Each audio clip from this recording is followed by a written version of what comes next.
ఒకవైపు దిగుబడి 15 బస్తాలు తగ్గితే 15,000 రూపాయలు కోత వ్యయం పెరిగింది. సరే, మళ్ళీ తర్వాత అక్కడి నుంచి వెళ్తే వీళ్ళు రైతు సేవా కేంద్రాలను పెట్టారు. ఈ కోత కోసిన తర్వాత రైతు సేవా కేంద్రం దగ్గరికి వెళ్తే వాళ్ళు చెప్పే మాట ఏంటంటే సంచులు ఇవ్వరు. మొన్న ఎప్పుడో చెప్పారు ఈ మంత్రి గారు, హాయ్ అని పెడితే చాలు సంచులు ఇస్తాం, హాయ్ అని చెబితే మీ ధాన్యం పట్టుకెళ్ళిపోతాం అని మాటలకే పరిమితం, పబ్లిసిటీకే పరిమితమైన తప్ప ఎక్కడా కూడా రైతు దగ్గర ధాన్యం కొనే పరిస్థితి లేవు.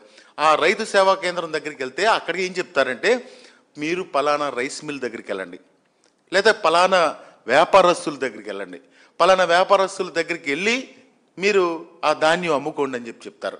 అంటే ఇదివరకు జగన్మోహన్ రెడ్డి గారి నాయకత్వంలో ఉన్నటువంటి ప్రభుత్వంలో చాలా సిస్టమేటిక్గా ఉండేది. రైతు భరోసా కేంద్రానికి వెళ్తే ఒక ట్రిప్ షీటు కట్ చేసి ఆ ట్రిప్ షీటు ర్యాండమ్గా ఏదో ఒక రైస్ మిల్ కొనాల్సిందే. ఆ రైస్ మిల్లో ఆ రైతుకి అప్పుడు సపోర్టు ప్రైస్ అంతా కూడా వచ్చేది. కానీ ఈరోజు దళారుల దగ్గరికి వెళ్తే వాళ్ళు ఏం మాట్లాడతారు, మీకు 1,400 రూపాయలు ఇస్తాం, మొన్నేమో 1,500 ఇస్తానన్నారు. అంటే మనకి సపోర్టు ప్రైసు 1,790 రూపాయలు ఉంటే ఈరోజు 1,400 రూపాయలు ఇస్తామని చెప్తున్నారు. అంటే రైతు ఎంత నష్టపడి, ఎన్ని దశల్లో రైతు నష్టపోయాడో ఒక్కసారి ఆలోచించేయవలసిందిగా మనం చేస్తా ఉన్నాం. ఎంత దారుణమైన పరిస్థితి అంటే ఈ రాజకీయ నాయకులు కూడా అందులో ఇంటర్ఫీర్ అయిపోయి ఒక మాఫియాగా ఏర్పడి రైస్ మిల్లర్ దగ్గర నుంచి వ్యాపారస్తుడి దగ్గర నుంచి అందరూ కూడా ఒక మాఫియాగా ఏర్పడిపోయి ఈరోజు ధాన్యం కొనే పరిస్థితి లేదని చెప్పి ఈ సందర్భంగా తెలియజేస్తా ఉన్నాం. ఎప్పుడు కూడా చరిత్ర లేదు. కనీసం యూరియా కూడా అందించిన పరిస్థితి లేదు. పంట విత్తిన దగ్గర నుంచి ఈ రోజు వరకు రైతు పడినటువంటి చిత్రవద ఈ చరిత్రలో ఎప్పుడు, ఈ సంవత్సరం పడినటువంటి చిత్రవద ఎప్పుడు కూడా రైతు పడలేదని చెప్పి మనం చేస్తా ఉన్నాం. దీనికి కారణం ఏంటంటే పాలకుల యొక్క నిర్లక్ష్యం. రైతుల పట్ల మీకు ఇంట్రెస్ట్ లేదు, మీకు ధాన్యం పండించడం గురించి మీకు ఇంట్రెస్ట్ లేదు. మీరు ఎంతసేపు కూడా ఏదో పెట్టుబడి తెస్తున్నాం, ఏదో సమ్మిట్ పెట్టాం, మీరు తీసుకురండి, పెట్టుబడి పెట్టండి, సమ్మిట్ పెట్టండి, కానీ ఈ ఆంధ్రప్రదేశ్లో ఉన్నటువంటి రైతులను ఆదుకోండి. మీరు ఏదైతే ఆ రోజు పంట నష్ట పరిహారం ఇస్తానన్నారో, ఎన్యూమరైజేషన్ చేశారో అది కూడా తప్పులు తడకగానే ఉంది. ఏదైతే ఎన్యూమరైజేషన్ చేశారో ఆ ఎన్యూమరైజేషన్కి ఈరోజు మీరు ఏదన్నా ఆ ఇన్పుట్ సబ్సిడీ రిలీజ్ చేస్తే రైతు ఈ వ్యయానికి కానీ అతను నష్టపోయిన దానికి కానీ ఉపయోగపడద్దని చెప్పి మేము డిమాండ్ చేస్తూ ఉన్నాం ప్రభుత్వాన్ని. తప్పకుండా ఎన్యూమరైజేషన్ వెంటనే ఇవ్వాలి. అదేవిధంగా మీరు ఏదైతే జగన్మోహన్ రెడ్డి గారు ఉచిత ఇన్సూరెన్స్ అప్పుడు తీసుకొచ్చారో ఆ ఇన్సూరెన్స్ విధానాన్ని కూడా మీరు మళ్ళీ తీసుకురావాల్సిన అవసరం ఉంది. వ్యవసాయ శాఖ మంత్రి గారు మా కృష్ణా జిల్లా పర్యటనకు వస్తే ఏంటి రైతులు ఇంత ఇబ్బంది పడతా ఉన్నారు, ఏంటి స్పందించమని అడిగితే నేనేమి సమాధానాలు చెప్పాలి, నా దగ్గర సమాధానం లేదని చెప్పి ఆయన వెళ్ళిపోవడం ఎంత సిగ్గు చేయటం కూడా అది అర్థం కాని విషయంగా అక్కడ రైతులు చెప్పుకుంటా ఉన్నారు. దయచేసి వైఎస్ఆర్ కాంగ్రెస్ పార్టీ తరఫున మేము డిమాండ్ చేసేది, రైతులు చివరి గింజ వరకు అది ఏ కండిషన్లో ఉన్నా కానీ మీరు కొనాల్సిన అవసరం ఉంది.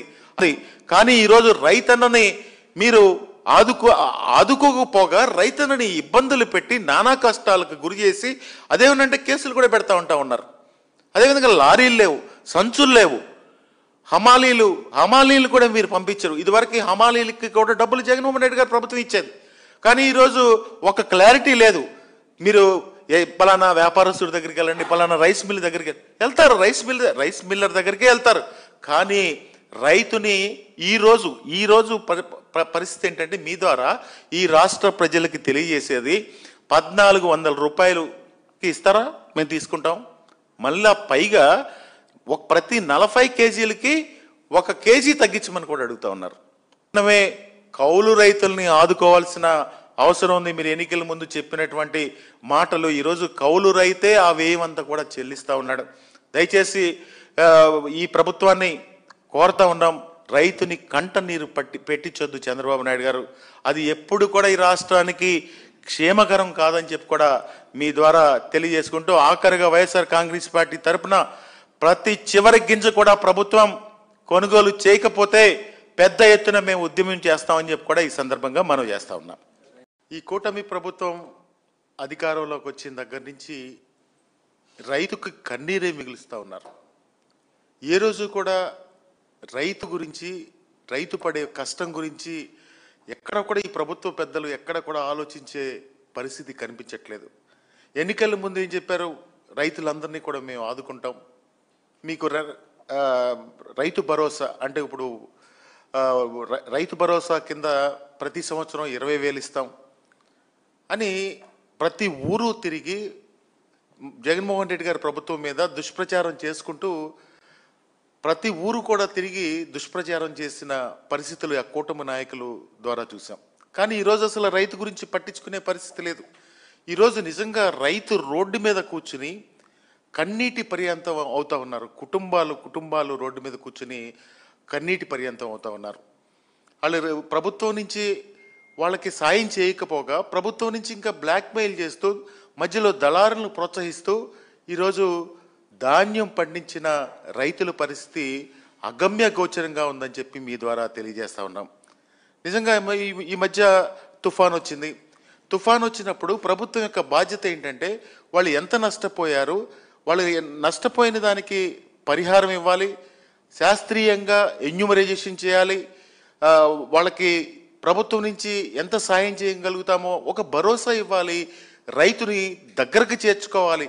కానీ ఈ రోజు వరకు ఈ ప్రభుత్వ పెద్దలు ఎవరూ కూడా పంట నష్టపోయిన దానికి పరిహారం ఇంత ఇస్తామని కానీ మేము మీ విధంగా ప్రభుత్వం నుంచి మేము మీకు ఆదుకుంటామని చెప్పి ఒక్క మాట చెప్పిన పరిస్థితులు కూడా లేవు.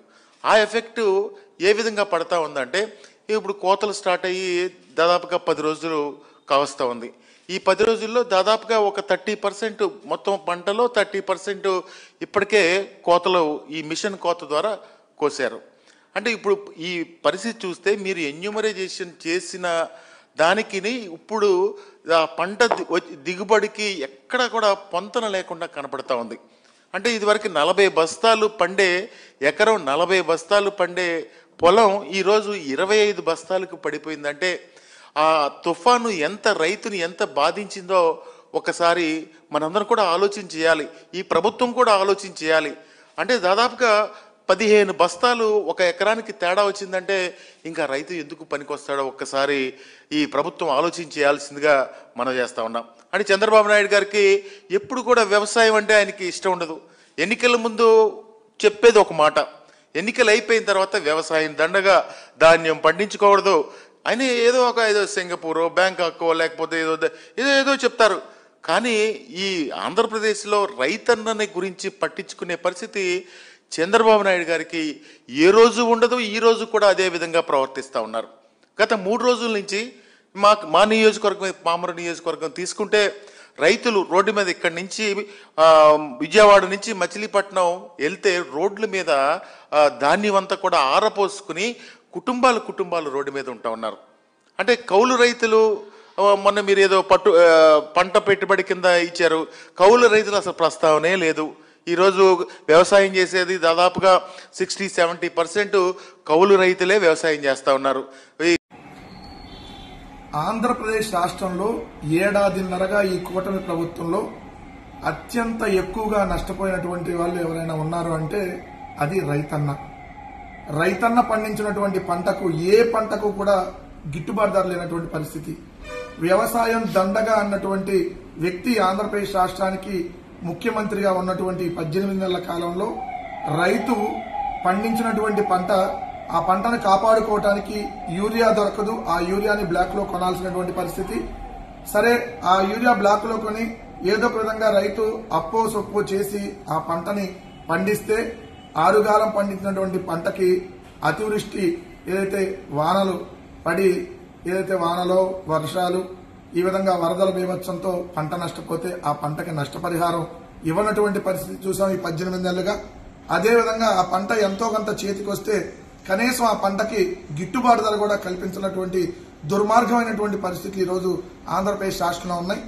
ధాన్యం చూస్తే ఏదైతే కొనుగోలు చేసేటటువంటి ధాన్యానికి డబ్బులు సకాలంలో ఎవరు, ఏదైతే గిట్టుబాటు ధర లేదు. రెండవది మిర్చి రైతు కష్టాలను మనం చూసాం. అదేవిధంగా పత్తి రైతు కష్టాలని మనం చూస్తా ఉన్నాం. పొగాకు రైతు కష్టాలని, మామిడి రైతు కష్టాలని, అరటి రైతు కష్టాలని, చీనీ రైతులు కష్టాలని ఇలా మొత్తం అన్ని పంటలకు సంబంధించి ఈరోజు ఉల్లి రైతులు కన్నీళ్లు పెట్టుకున్నటువంటి పరిస్థితి. ఏ పంటకి గిట్టుబాటు ధర లేదు. Point number 1. మరీ ముఖ్యంగా చూస్తే ఏదైతే రైతు భరోసా కేంద్రాలు రైతన్నను జగన్మోహన్ రెడ్డి గారు ఉన్నప్పుడు చేపట్టి నడిపించినటువంటి ఆ రైతు భరోసా కేంద్రాలని ఈరోజు నిర్వీర్యం చేస్తున్నటువంటి పరిస్థితి ఇంకొక వైపు. అదే జగన్మోహన్ రెడ్డి గారు ప్రభుత్వం ఉన్నప్పుడు 3,000 కోట్ల రూపాయలు ధరల స్థిరీకరణ నిధికని పెట్టి 7,600 కోట్లు దాదాపుగా ఈ పంటల కొనుగోలుకు సంబంధించి ఏదైతే ప్రభుత్వం ఖర్చు పెట్టినటువంటి పరిస్థితి అదనంగా. కానీ ఈ రోజు పరిస్థితి అత్యంత దారుణంగా ఉంది. దాదాపుగా ఏడాదిలో 300 మంది కౌలు రైతులు ఆత్మహత్యలు చేసుకున్నటువంటి పరిస్థితులు కనపడతా ఉన్నాయి. కానీ ప్రస్తుత ముఖ్యమంత్రిగా ఉన్నటువంటి చంద్రబాబు నాయుడు గారికి నిమ్మకు నీరెట్టినట్టు కూడా లేదు. ఆయన మాట్లాడతాడు, అన్నదాత కోసం ఏదో ప్రోగ్రాములు చేస్తాడంట, పంచసూత్రాలంట, ఈయనేదో టెక్నాలజీని కనిపెట్టి డ్రోన్ని ఎగరేస్తాడంట. అసలు ముందు ఈడ పంటకి యూరియా ఇవ్వటం చేత కాదు, ఏదైతే పంటకి గిట్టుబాటు ధర కల్పించడం చేత కాదు, ఉచిత పంటల బీమా ఇవ్వటం అసలు చేత కాదు మీకు, ఏదైతే క్రాప్ ఇన్సూరెన్స్ ఇవ్వడం చేత కాదు, ఇన్పుట్ సబ్సిడీ ఇవ్వటం చేత కాదు. ఈరోజు ఏదైతే జగన్మోహన్ రెడ్డి గారు ఆ రోజు ఉన్నప్పుడు ఏదైతే ఏ కాలంలో పంట నష్టపోతే, అంటే రబీ కాలంలో పంట నష్టపోతే రబీలోనే ఇన్పుట్ సబ్సిడీ అందించారు, ఖరీఫ్ కాలంలో పంట నష్టపోతే ఖరీఫ్ లోనే ఇన్పుట్ సబ్సిడీ అందించినటువంటి పరిస్థితి. ఉచిత పంటల బీమాని జగన్మోహన్ రెడ్డి గారి ప్రభుత్వం 5 సంవత్సరాల పాటు రైతులకు అందించి పంట నష్టపోయినటువంటి రైతాంగాన్ని ఆదుకున్నటువంటి పరిస్థితి. దాదాపు ప్రతి ఎకరానికి 20 నుంచి 25 వేలు రైతుకు ఉచిత పంటల బీమా ద్వారా వచ్చినటువంటి పరిస్థితి ఉంది. ఈ రోజు చంద్రబాబు నాయుడు గారు ఉచిత పంటల బీమాని గాలి కొదిలేశాడు. అంటే కనీసం రైతులకు పంటల బీమా కట్టేటటువంటి పరిస్థితి లేదు. గత ఏడాది నష్టపోయినటువంటి ఏదైతే పంటకి ఇప్పటికీ పరిహారం అందించినటువంటి పరిస్థితి. ఇక ఈ ఏడాది మన మోందా తుఫాన్ దాడికి ఏదైతే నష్టపోయినటువంటి పంట అంచనా వ్యయాన్ని తప్పు వేశారు. ఇప్పటికీ ఒక్కళ్ళకు కూడా నష్టపరిహారం ఇచ్చినటువంటి పరిస్థితి లేవు. పూర్తిగా చూస్తే ఈరోజు రైతాంగం పరిస్థితి అగమ్య గోచరంగా ఉంది. రైతును రాజుగా జగన్మోహన్ రెడ్డి గారి ప్రభుత్వంలో చూస్తే ఈ రోజు రైతుల్ని అత్యంత హీనంగా, అత్యంత హేయంగా ఈ చంద్రబాబు నాయుడు గారి కూటమి ప్రభుత్వం చూస్తుందనడానికి ఒక్క పంట కూడా గిట్టుబాటు ధర లేకపోవటం. అదేమని రైతులు రోడ్డు మీదకి వస్తే వీళ్ళు రోహింగ్యాలు, విదేశీ శక్తులు, ఏదైతే సంఘ విద్రోహ శక్తులు, మీరు చూశారు మామిడి రైతులు, బంగారుపాలెంలో మామిడి రైతుల్ని సంఘ విద్రోహ శక్తులుగా పోల్చినటువంటి వాళ్ళ పత్రికలు, వాళ్ళ ఛానళ్లు, వాళ్ళ పార్టీలు. అంటే వీళ్ళకి రైతులు అంటే వీళ్ళ దృష్టిలో ద్రోహులు. ఎందుకంటే వీళ్ళు ఎంత దారుణంగా రైతులను ట్రీట్ చేస్తారనడానికి ప్రస్తుత పరిస్థితిలో ఒక ఉదాహరణ. రైతన్న పరిస్థితి చాలా దారుణంగా ఉంది. ఖచ్చితంగా ఇప్పటికైనా ఈ ప్రభుత్వం మేల్కొని రైతన్నను ఆదుకొని గిట్టుబాటు ధర కల్పించి నష్టపోయినటువంటి పంటలకి ఏదైతే పంటలకు సంబంధించినటువంటి పరిహారం కూడా అందించాలని చెప్పి వైఎస్ఆర్ కాంగ్రెస్ పార్టీ డిమాండ్ చేస్తాం. 2005లో ఆనాడు ప్రధానమంత్రి గారు మహాత్మా గాంధీ జాతీయ గ్రామీణ ఉపాధి హామీ పథకాన్ని MGNREGA అనే ఒక గొప్ప ప్రోగ్రాంని ఇంట్రడ్యూస్ చేస్తే దేశంలోనే మొట్టమొదటిగా పెద్ద మనసున్నటువంటి ముఖ్యమంత్రి, పేద ప్రజల యొక్క స్థితిగతులు తెలుసుకున్నటువంటి ముఖ్యమంత్రి, అణగారిన వర్గాలకు ఆసరా కావాలని ఒక ఆలోచనతో 2006లో ఆంధ్రప్రదేశ్లో ఆనాడు స్వర్గీయ రాజశేఖర రెడ్డి గారు ఈ యొక్క పథకాన్ని ఆంధ్రప్రదేశ్లో ఇంప్లిమెంట్ చేయటానికి పురుకొల్పి ప్రప్రథమంగా అనంతపురం, వెనకబడినటువంటి జిల్లాలైనటువంటి అనంతపూర్లో ఈ ప్రోగ్రాంను స్టార్ట్ చేశాం. ఈ పథకాన్ని ఈరోజు ఆంధ్రప్రదేశ్లో ప్రస్తుత ముఖ్యమంత్రి చంద్రబాబు నాయుడు గారి యొక్క నేతృత్వంలో నీరుగారుస్తూ ఉన్నారు. కేంద్ర ప్రభుత్వంలో ఏర్పాటు చేసిన పథకమైన ఆంధ్రప్రదేశ్లో ఇంప్లిమెంట్ చేయటంలో వెనకబడతా ఉన్నారు. దానికి కారణం ఎంత దారుణం అంటే కేంద్ర గ్రామీణాభివృద్ధి శాఖ వాళ్ళ పోర్టల్లో పెట్టారు.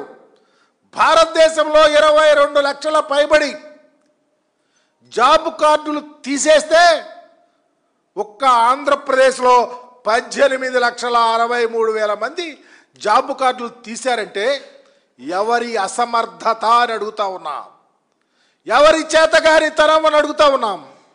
ఏ ఉద్దేశంలో పేదవారికి ఇచ్చే జాబ్ కార్డులు, కూలి చేసుకుని బ్రతకటానికి అవకాశం ఉండే జాబ్ కార్డులు తీయటానికి మీరు పురికొల్పుతా ఉన్నారు. దానిలో మీ ఉద్దేశం ఏంటి, నీ నిగూఢత్వం ఏందో చెప్పమని చంద్రబాబు నాయుడు గారిని అడుగుతా ఉన్నాం.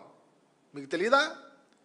జాబ్ కార్డు ఇస్తే దరిదాపు 48 లక్షల కుటుంబాలకు జాబ్ కార్డులు ఇస్తే 75 లక్షల పైగా ప్రజానీకం ఆధారపడితే దరిదాపు ఈ పథకం 90% కేంద్ర ప్రభుత్వం నిధి. జాబ్ కార్డు తీయాలంటే చాలా ప్రొసీజర్ ఉంది, కేంద్ర ప్రభుత్వ నిబంధనలు ఉన్నాయి. ఆషామాషిగా మీరు తీయాలంటే అయ్యేది కూడా కాదు. కానీ తీస్తా ఉన్నారంటే మీకు పేద ప్రజల మీద నిబద్ధత లేదు, పేద కుటుంబాల యొక్క స్థితిగతి పెరగటానికి మీకు ఇష్టం లేదు, మీ యొక్క సూడో మనస్తత్వానికి ఇది నిదర్శనమని కూడా తెలియపరుస్తూ ఉన్నాం. ఈరోజు చూస్తూ ఉంటే ఒక జాబ్ కార్డు తీయాలంటే గ్రామ సభ పెట్టాలి. గ్రామ సభలో ఒక వ్యక్తి జాబ్ కార్డు తెలియని చర్చించాలి. ఆషామాషిగా నీకు జాబ్ కార్డు తీయటానికి ఆస్కారం లేదు. కేంద్ర ప్రభుత్వం చెప్పే నిబంధనల్లో భాగం. ఆధార్ కార్డు లేకపోతే బ్యాంక్ అకౌంట్లు లింక్ అవ్వట్లేదని చెప్పి తీసేయటానికి ఆస్కారం లేదు. వలసలు వెళ్ళిపోయితే ఊళ్ళల్లో లేకుండా ఎక్కడో బ్రతుకుతాకి వెళ్తే తీయటానికి ఆస్కారం లేదు. ఓన్లీ ఈ 5-6 నెలల్లోనే దరిదాపు అక్టోబర్ 8వ తేదీ నుంచి ఈ మధ్యకి 16 లక్షల జాబ్ కార్డులు తీశారంటే ప్రభుత్వం చేతగాని తరం కాదని అడుగుతా ఉన్నాం. ఎవరు బాధ్యత వహించాలని అడుగుతా ఉన్నాం. ఈరోజు నిజంగా రాష్ట్రంలో ప్రస్తుత ఆర్థిక సంవత్సరంలో ఏప్రిల్లో నుంచి సెప్టెంబర్ మధ్య దరిదాపు 435 కోట్ల రూపాయలు నష్టం వాటిల్లింది. దరిదాపు 17.95 కోట్ల పనిదినాలు చేయాల్సి వస్తే 15.51 కోట్ల పనిదినాలు మాత్రమే జరిగినాయి. ఇది ఎవరికి నష్టం అని అడుగుతా ఉన్నా. పేద ప్రజలకు అన్యాయం కాదని అడుగుతా ఉన్నా. దానికి బాధ్యత ఎందుకు వహించటం లేదు ఈ రాష్ట్ర ప్రభుత్వం అని అడుగుతా ఉన్నాం. ఉదాహరణకి కమ్యూనిటీలుగా అయితే దరిదాపు ఎస్సీ సామాజిక వర్గాలకు సంబంధించి 18.7% మేరకు ఉపాధి కోల్పోతూ ఉన్నారు. ఎస్టీలు అయితే 17.6% మేరకు పనిదినాలు వరకు నష్టపోతూ ఉన్నారు. మిగిలినటువంటి ఇతర కులాలు అనేక మంది కులాల్లో పేదవారు 11.3 మేరకు ఉపాధి కోల్పోయి నష్టపోతూ ఉంటే వాళ్ళ కుటుంబాల యొక్క స్థితి ఎవరు బాధ్యత వహిస్తారని అడుగుతా ఉన్నాం. Who is the responsible? రాష్ట్రం మొత్తం మీద పుంగునూరు ఒకటే కాదు, రాష్ట్రం మొత్తం మీద చాలామంది శాసనసభ్యులు, సమన్వయకర్తలు నియోజకవర్గాల్లో, అసెంబ్లీ నియోజకవర్గాల్లో చాలా వరకు 99% ఇప్పటికే కోటి సంతకాలు పూర్తి చేశారు. మా నాయకుడు చెప్పినట్లు 5వ తేదీ అవన్నీ కూడా జిల్లా కార్యాలయానికి చేర్పించే కార్యక్రమం చేస్తూ ఉన్నాం. ఆ తర్వాత నిర్ణయించిన తేదీల్లో గవర్నర్ గారిని కూడా కలవడం జరుగుతుంది. ముఖ్యంగా ఈరోజు మీరు ఈ కోటి సంతకాల ఉద్యమం అంటే చాలా నియోజకవర్గాలలో, పుంగనూరులోనే కాదు చాలా నియోజకవర్గాలలో ఏ పార్టీకి సంబంధించిన వారు, చాలామంది తెలుగుదేశానికి ఓట్లేసిన తెలుగుదేశం సింపథైజర్లు వాళ్ళు కూడా వాలంటరీగా వచ్చి సంతకాలు పెట్టారు. ఎందుకంటే ఇది రాష్ట్ర middle class, lower middle class అంటే పేద వర్గాలకు సంబంధించిన కార్యక్రమం కాబట్టి మంచి ఆలోచనతో మా నాయకుడు జగన్మోహన్ రెడ్డి గారు 17 మెడికల్ కాలేజీలు ఒక టర్మ్లోనే శాంక్షన్ చేసి ఒక ఏకకాలంలో మొదలు పెట్టించి దాదాపు 60% 70% పూర్తి చేస్తే వాటిని ఈరోజు ప్రైవేట్ వ్యక్తులకు అప్పగించాలని చెప్పి కుట్ర చంద్రబాబు నాయుడు చేస్తూ ఉన్నాడు.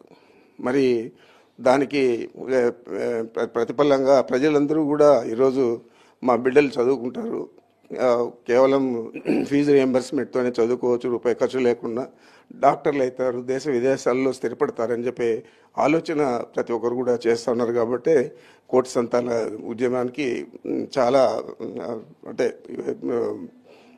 అందరూ ముందుకొచ్చి పాల్గొని దాన్ని విజయవంతం చేయడం జరిగింది. ఓవరాల్గా చూస్తే మదనపల్లికి సంబంధించి మెడికల్ కాలేజీని దాదాపు హాస్టల్ భవనాలన్నీ కూడా పూర్తయ్యి, ప్రధాన భవనం కూడా పూర్తి అయిపోయింది. టీడీపీ వాళ్ళు అనవసర వ్యాఖ్యలు చేస్తున్నారు, దీన్ని ఏ విధంగా చూడాలంటారు? మరి నేను కూడా ఏదైనా కొత్త ఊర్లోకి పోతే కుక్కలన్నీ మరుగుతూ ఉంటాయి. కుక్కలన్నిటికీ జవాబు చెప్పాలంటే మనం చెప్పలేము కదా. అయినా కూడా నేను చెప్తా ఉన్నాను, 70 కోట్ల దాకా ఖర్చు చేశారు. చాలా మంచి క్వాలిటీతో భవనాలన్నీ కూడా నిర్మించారు. కేవలం వాళ్ళకు 27 కోట్లు ఎంతో పేమెంట్ అయింది. మరి ఒక బిల్డింగ్ చేసే వ్యక్తి ఎవరికైనా డబ్బులు ఇవ్వాలంటే ఎంత పర్సెంటేజ్ ఇస్తారు? ఏదంటే అది కూస్తే సరిపోతుంది అని అడుగుతున్నాను. ఇలా మురగడాలు ఎక్కువ, మీరు చేసే అవినీతి చాలా ఎక్కువ. చిన్న నాయకుడి నుంచి సర్పంచ్ కంటే కింద ఉండేవాడి దగ్గర నుంచి ముఖ్యమంత్రి దాకా మీకు ఇదే కార్యక్రమం. చెప్పేది ఒకటి, చేసేది ఒకటి. ఆ బురదంతా కూడా తెలుగుదేశం పార్టీ వారి బురదంతా కూడా వైఎస్ఆర్ కాంగ్రెస్ పార్టీ నాయకుల మీద, మా నాయకుడి మీద, మా మీద చల్లడం. నా గురించి మదనపల్లి వాసులు అందరూ కూడా ఈరోజు ఓట్లేయమంటే కూడా అందరూ తెలుగుదేశం వారు కూడా వేస్తారు. ఏది ఈయన అవినీతి పరుడా కాదా అంటే, అవినీతి పరుడు కాదని 199% వేస్తారు. మరి వాళ్ళు కుక్కలు మరిగేదానికి నేను జవాబు చెప్పడం సమంజసం కాదు. ఏదేమైనా ఇది ఒక మంచి కార్యక్రమం. ఈ మెడికల్ కాలేజీలన్నీ కూడా ప్రభుత్వమే పూర్తి చేయాలా, పేదలందరికీ కూడా ఉచితంగా డాక్టర్లే అవకాశం కల్పించాలని చెప్పి నేను మనసారా కోరుకుంటున్నాను. ఇప్పటికే దేశంలోనే ఆంధ్రప్రదేశ్ స్థాయి లా అండ్ ఆర్డర్ లో చివరి స్థాయికి వచ్చింది. ఇంకా ఎంతవరకు దిగదార్చాలనుకుంటున్నారో అర్థం కావటం లేదు. పోలీసులు అధికార పార్టీ వైపు కాదు, ప్రజల పక్షాన్ని నిలబడాలి, న్యాయం పక్కన నిలబడాలి. పోలీసు వ్యవస్థ తప్పు చేసినప్పుడు భయపడించే విధంగా వ్యవహరించాలి. ఆ పరిస్థితులు దాదాపుగా లేవనిపిస్తోంది. ఎందుకు ఇవి వస్తున్నాయి? ఇవన్నీ రివ్యూ చేసుకోవాలి, పై అధికారులు ఆలోచన చేసుకోవాలి. ఒక గవర్నమెంట్ భూముల దగ్గర నుంచి ప్రైవేట్ ఆస్తుల దగ్గర నుంచి దేనికి భద్రత లేనప్పుడు ఈ పరిస్థితి ఇలాగే కొనసాగితే చాలా తీవ్రమైనటువంటి పరిణామాలు వస్తాయి. సో ఈ కొత్తగా పాత రికార్డ్స్ తారుమారు చేసి ఇప్పుడు కొత్తగా ఎక్కించేటువంటి రికార్డ్స్ అన్ని కూడా నోటెడ్ అయి ఉంటే భవిష్యత్తులో ఎక్కడున్నా కూడా తప్పు చేసిన వాళ్ళు ఎక్కడికి పోయినా వాళ్ళ శిక్ష ఖచ్చితంగా ఉంటుంది వాళ్ళకు. సో దయవుంచి అధికారులను కూడా వాళ్ళు దగ్గర పెట్టుకుని పనిచేయమని చెప్తున్నాం. మంచి న్యాయం అనేది ఆలోచన చేయమంటున్నాం. మీ స్వల్ప ఆదాయాల కోసం దిగజారి వ్యవస్థను ఇది చేసి కుటుంబాన్ని నాశనం చేయకండి. మంచి పద్ధతులు అవలంబించండి. లేని పక్షంలో ఇవన్నీ కూడా ప్రశ్నించేవారు లేరు అన్నటువంటి రీతిలో మీరు ఏమైనా వివరిస్తుండొచ్చు. సో అన్ని కూడా రికార్డ్ అవుతున్నాయి. ఎవరైతే తప్పు చేసి ఇట్లాంటి చేస్తున్నారో వాళ్ళందరికీ కూడా ఖచ్చితంగా శిక్ష అన్నటువంటిది ఖచ్చితంగా ఉంటుందని కూడా తెలియజేస్తాం. సమాధానం ప్రశ్నలన్నీ చర్చలో చేద్దాం. మీకు ధైర్యం ఉంటే, మీరు చెప్పేది నిజమైతే రండి చర్చిందాం. ఎందుకు ఈ సమాజాన్ని తప్పుదోవ పట్టిస్తారు? మీరు తప్పుదోవ పట్టిస్తుంటే చూస్తూ ఊరుకునేటువంటి పరిస్థితులు లేవు అనేటువంటి విషయాన్ని కూడా సందర్భంగా మనవి చేస్తా ఉన్నాను. ఇవాళ నేను స్పష్టంగా మిమ్మల్ని ఒక్కడే సవాల్ చేస్తున్నా. మరొకసారి సవాలు విసిరి వస్తానంటే తోక ముడిచిన కార్మిక శాఖ మంత్రి కేబినెట్కి ఒక మచ్చ.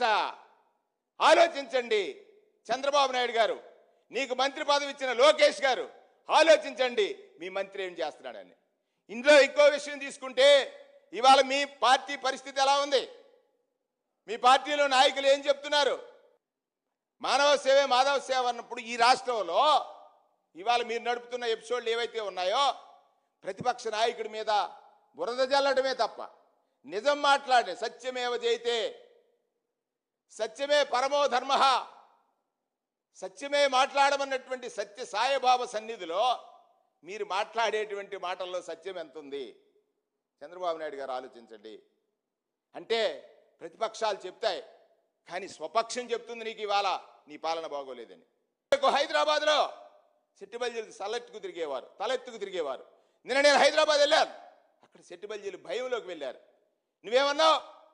అక్కడ ఉన్నటువంటి మాజీ ముఖ్యమంత్రిని నువ్వు చేసినటువంటి కామెంట్, 2 సామాజిక వర్గాలు, ఒక పంతులు అనేటువంటి కామెంట్ చేశావు, ఒక మాజీ ముఖ్యమంత్రిని కామెంట్ చేశావు.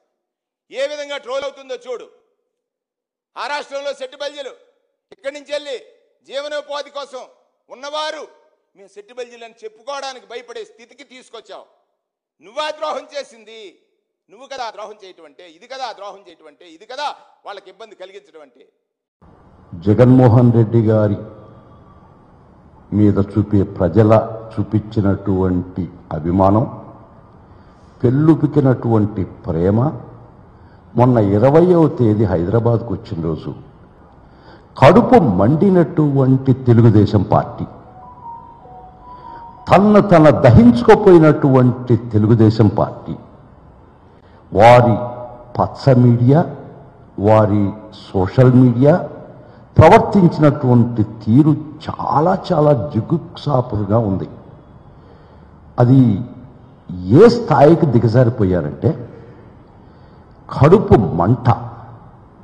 అది సుప్పనాతితనం అంటారు, మా గ్రామాల్లో సుప్పనాతోడు వీళ్ళు అంటారు.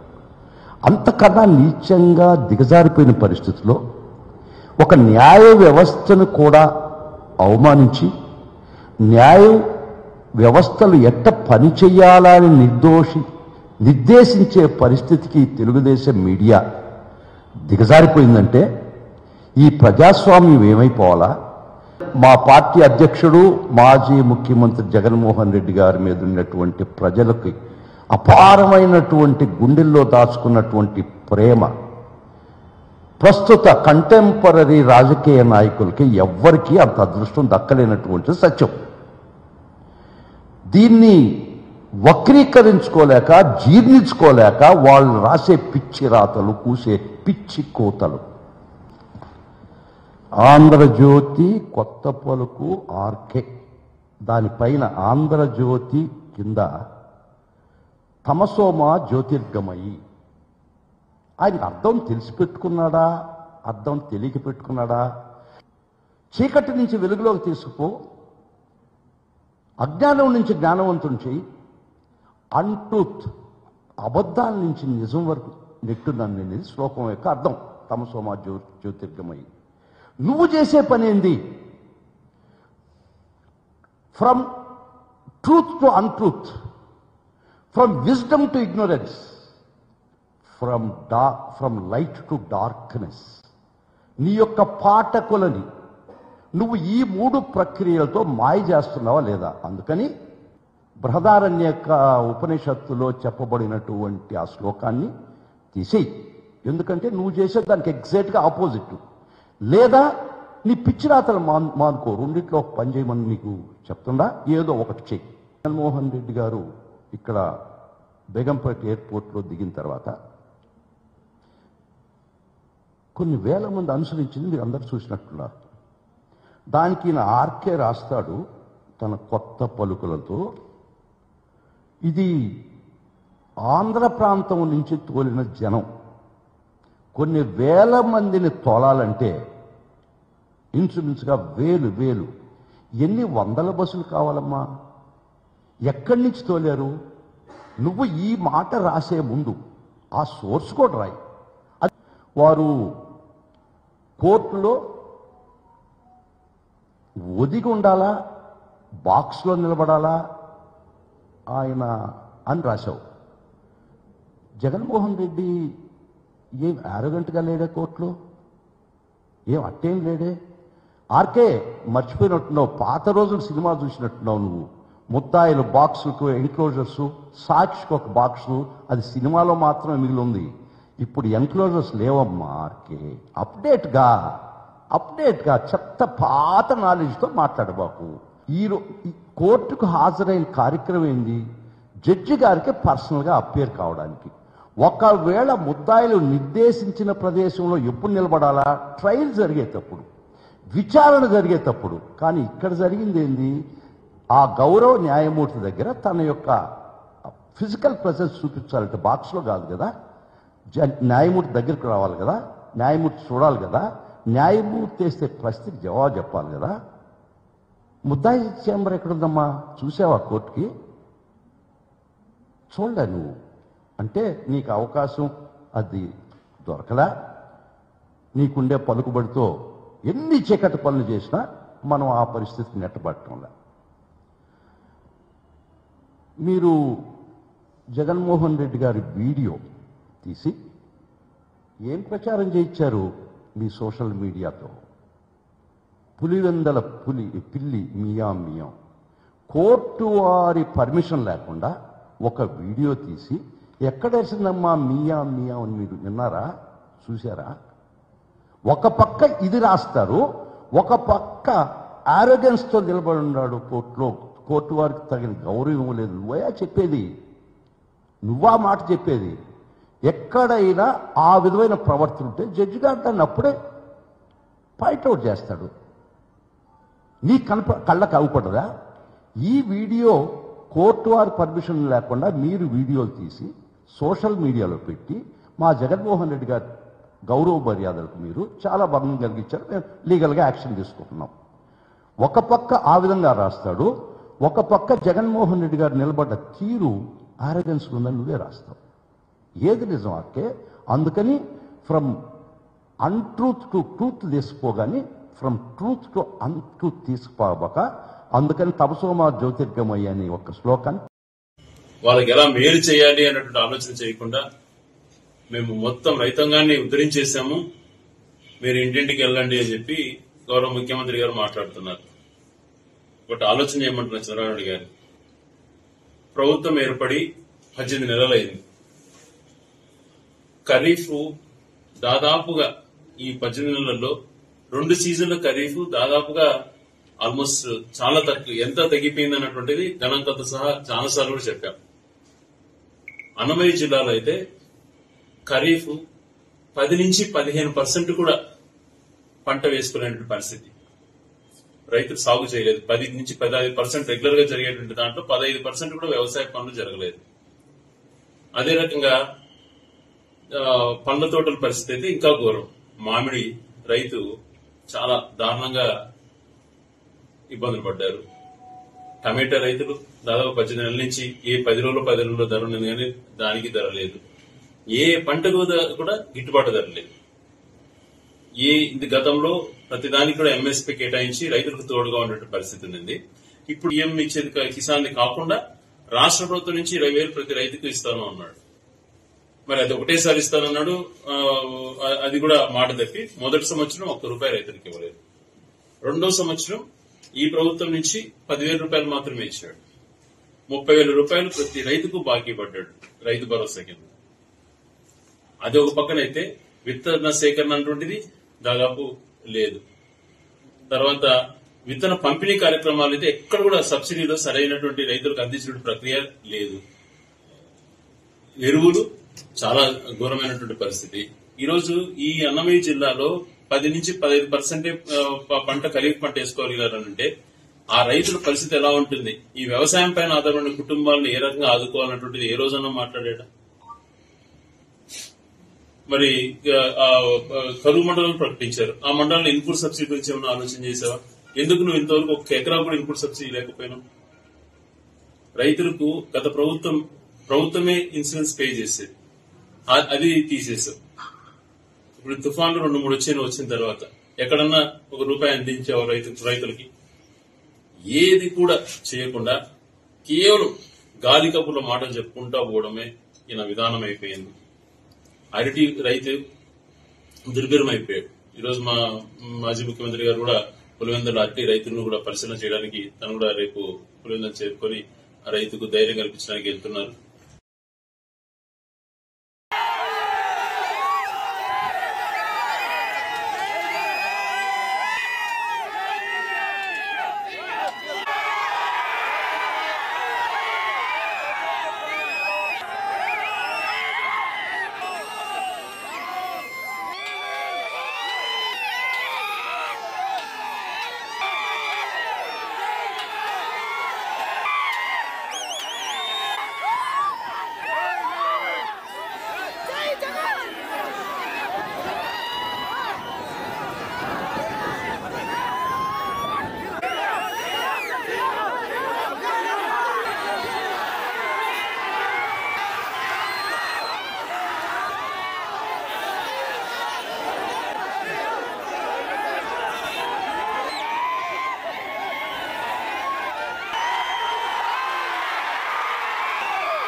ఆంధ్రప్రదేశ్లో ముఖ్యంగా రాయలసీమలో రైతుల పరిస్థితి, వ్యవసాయం పరిస్థితి చాలా దారుణంగా ఉంది. చంద్రబాబు నాయుడు గారు వచ్చిన ప్రతిసారి వ్యవసాయం మీద, అదేవిధంగా రైతుల మీద పగబట్టడానికి ఈయన వస్తాడేమో అనేటువంటి రీతిలో ఉంది. ఎందుకంటే నిన్నగాక మొన్న కడపలో మాట్లాడుతూ రైతాంగానికి ఇది చేస్తాను, ఉద్యమానికి ఇది చేస్తానని చెప్పాడు కదా. రైతుల పరిస్థితి ఎలా ఉంది? కళ్ళెదుటనే పులివెందులలో ఆయన అడుగుపెట్టిన రోజే ఒక రైతు ఆత్మహత్య చేసుకున్నాడు, చీనీ రైతు అనేటువంటిది ఎల్లో మీడియాలను ప్రధానంగా కడప జిల్లా ఎడిషన్లో ప్రచురించాయి. కానీ దాని గురించి కిమ్మనకుండా ఉన్నారు.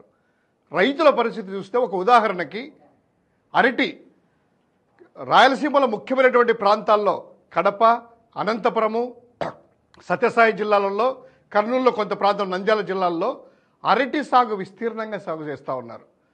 అరటి అనేటువంటిది గతంలో అత్యధిక లాభాలు పొందినటువంటి రైతులు ఈరోజు ఆ పంట చేతికి రావాలంటే దాదాపు 11 నెలలు పెడుతుంది.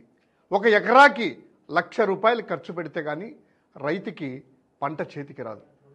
అటువంటి పరిస్థితుల్లో ఈరోజు ధరలు పతనమయ్యి కొనేవాడు లేక చివరికి 1 కేజీకి రైతు కిలోకి 1 రూపాయి అమ్ముకుంటున్నాడు. 1 రూపాయికి కిలో అరటి పండ్లు అమ్ముకుంటున్నారు రైతులు, దళారీలు వచ్చి తీసుకెళ్తున్నారు. ఇప్పుడు మొత్తంగా హయ్యెస్ట్ పంట వస్తే ఎకరాకి 20 టన్నులు పండుతారు. అంటే 20 టన్నులు పండితే వాళ్ళకు వచ్చేటువంటిది 2,000 రూపాయలు.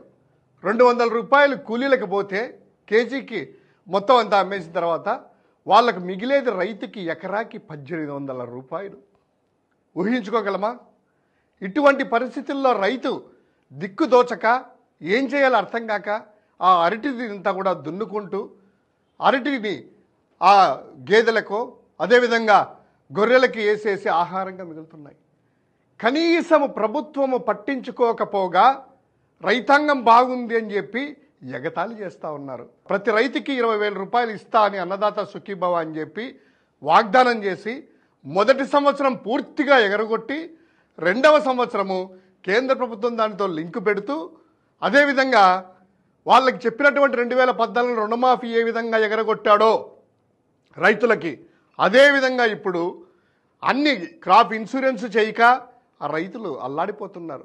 మద్దతు ధర లేక అల్లాడిపోతున్నారు. 1, 2 ఏ పంట తీసుకున్నా కూడాను ఈరోజు పత్తి కావచ్చు, పొగాకు కావచ్చు, గతంలో మామిడి కావచ్చు, ఉల్లి రైతు కావచ్చు, మిర్చి రైతు కావచ్చు, ఇది అది అనకుండా పూర్తిగా రైతుల పరిస్థితి ఆగమగోచరంగా ఉంది.